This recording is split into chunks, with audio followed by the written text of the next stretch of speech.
අපි දන්නේ අපිටම ආවේනික පුංචි සර්කල් එකක ඇතුළේ තියෙන පුංචිම දේවල් ටිකක් විතරයි. හැබැයි මට දැනෙනවා මෙතනින් යාට වීදුණු පරාසික අපි නොදන්න දේවල් තියෙනවා කියලා. ඒත් ඒක මට හොයන්න දන්නේ නැහැ. මට ඒක පැහැදිලි කරන්නත් බෑ.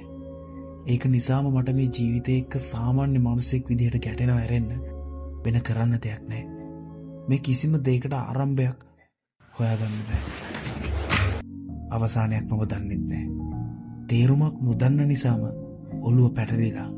ඉතින් මම පැනලා යනවා.